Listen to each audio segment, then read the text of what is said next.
बिस्मिल्लाहिर्रहमानिर्रहीम। अस्सलाम वालेकुम नाजरीन, आप देख रहे हैं मेरा यूट्यूब चैनल कानून की दुनिया।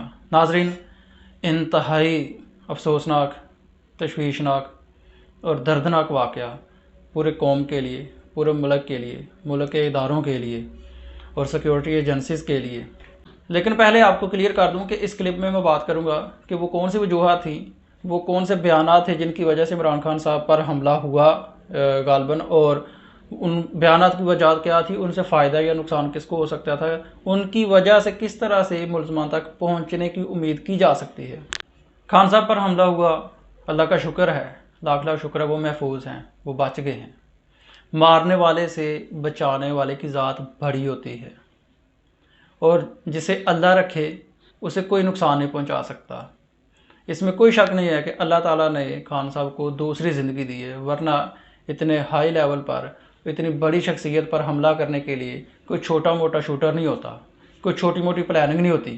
लेकिन फिर भी अल्लाह ताला ने इमरान खान को नई ज़िंदगी दी है। शायद अभी उनके ज़िम्मे कोई ज़िम्मेदारी रह गई थी जो पूरी नहीं हुई। लेकिन जो एक्चुअल चीज़ है, मैं आपको बताऊँ बचे किस वजह से। वो बचे हैं उन दुआओं की वजह से।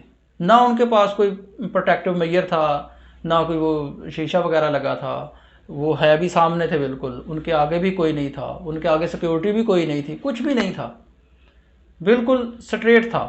और इतने बड़े लेवल पे छोटा शूटर भी नहीं आता। तो वो जो बचे हैं, जो उनके आगे जो एक दीवार थी, प्रोटेक्टिव दीवार थी, वो दीवार थी दुआओं की। उन दुआओं की जो लाखों लोग, जो लाखों दिल उनके साथ धड़कते हैं, उनकी दुआओं की ये दीवार थी जिसकी वजह से वो बच गए।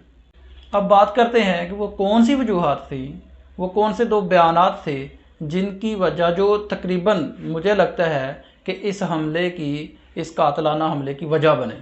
नंबर 1 पे कल उन्होंने बयान दिया था कि ये लॉन्ग मार्च को ये ना समझे कि इस्लामाबाद जाके ये तहरीक ख़त्म हो जाएगी, बल्कि ये तहरीक 10 माह तक चलेगी जब तक इलेक्शन नहीं हो जाते।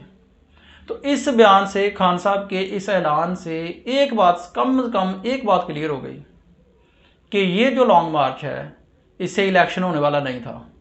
मुझे लगता है ऐसा उनके बयान से कि इस लॉन्ग मार्च से इलेक्शन पे शायद कोई असर नहीं पड़ने वाला था, और ये जो लॉन्ग मार्च था इससे इलेक्शन की डेट नहीं मिलने वाली थी। लेकिन एक फ़ायदा होने वाला था जो नज़र आता है, जो लगता है, जो फील किया जा सकता है सिचुएशन से, हालात से जो इस वक्त चल रहे हैं, करंट अफेयर्स। मरीम नवाज साहबा ने भी प्रेस कॉन्फ्रेंस की और यही बात की कि ये जो लॉन्ग मार्च है, नए आर्मी चीफ की तैनाती के लिए, प्रेशर बिल्डअप करने के लिए ये लॉन्ग मार्च किया जा रहा है। और मुझे भी लगता है खान साहब के बयान से भी तकरीबन यही क्लियर होता है। वरना अगर वो इलेक्शन के लिए जाते होते तो 10 मंथ का उन्होंने बयान देना ही नहीं था। और अगर 10 मंथ का बयान देना था तो फिर इलेक्शन की बात ना करते कि जब इलेक्शन हो जाएगा, इसका मतलब इलेक्शन 10 मंथ बाद होना है। चले, ये तो हो गया एक रीज़न। अब दूसरी रीज़न क्या थी? आज उन्होंने बयान दिया, लॉन्ग मार्च स्टार्ट करने से पहले, 7वें दिन का लॉन्ग मार्च स्टार्ट करने से पहले उन्होंने बयान दिया कि कचहरी बाज़ार Wazirabad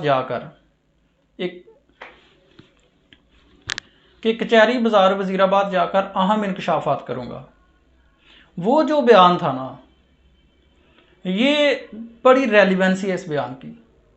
it's very relevant to that of the occurrence. क्या इंकशाफात होने वाले थे? खान साहब ने पहले ऐलान किया कि मैं बड़े बड़े इंकशाफ करने जा रहा हूँ या अहम इंकशाफात करने जा रहा हूँ।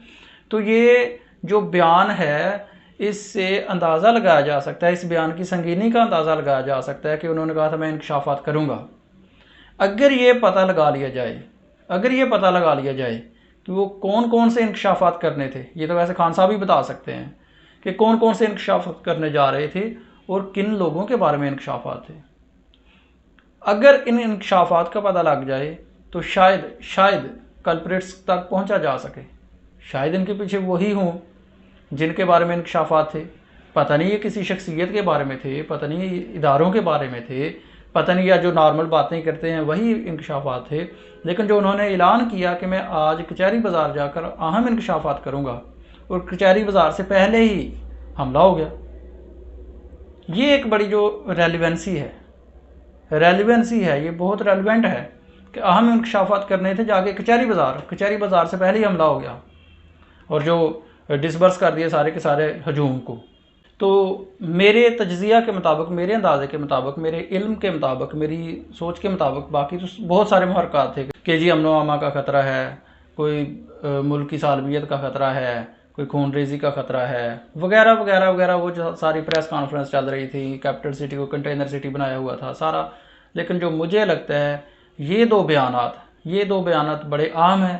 ایک یہ کہ یہ تحریک اسلام آباد جا کے ختم نہیں ہونی، 10 منتھ کے لیے چلنی ہے. اور سیکنڈ کہ آج کچہری بازار جا کے اہم انکشافات کروں گا. یہ بڑا ریلیونٹ تھا. اب دیکھنا یہ ہے کہ کیا کوئی پریس کانفرنس کرے گا اور آ کے کہے گا کہ دیکھا جائے گا کہ اس واقعہ سے فائدہ کس کو پہنچا ہے.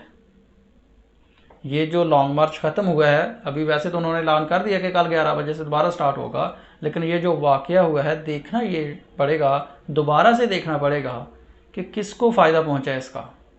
آ کے دوبارہ کانفرنس ایک بار پھر سے ہونی چاہیے اور اس کانفرنس میں کہنا چاہیے کہ دیکھنا پڑے گا، ان تفتیش میں یہ دیکھا جائے گا کہ کس کو فائدہ پہنچا اور وہی اس کے ذمہ داران ہوں گے. لیکن اب مجھے نہیں لگتا کہ کوئی ایسی بات آئے، کیونکہ وہ لیاقت علی خان صاحب کے آج تک کوئی قاتل سامنے نہیں آئے، بے نظیر بھٹو صاحب کے کوئی قاتل سامنے نہیں آئے، ان کے شوہر کی اور ان کے بیٹے کی اب تک بھی حکومت چل رہی ہے. وقت گزر گیا، کوئی قاتل سامنے نہیں آئے. کس کے ساتھ کیا نہیں ہوتا. جے آئی ٹی بننے سے کچھ بھی نہیں ہوتا، کمیشن بننے سے کچھ بھی نہیں ہوتا. موقع پر جا کے جو فرانسک رپورٹس کے لیے تفتیش کرنی تھی وہی ناقص ہے. بیانات آ جاتے ہیں، اتنے بڑے معاملات پر اتنا ناقص بیان آ گیا، ویڈیو کلپ سامنے آ گیا، تو آگے کیا بننا ہے؟ Let's see. لیکن یہ دو وجوہات تھیں جو مجھے لگتا ہے کہ these are most relevant to that occurrences.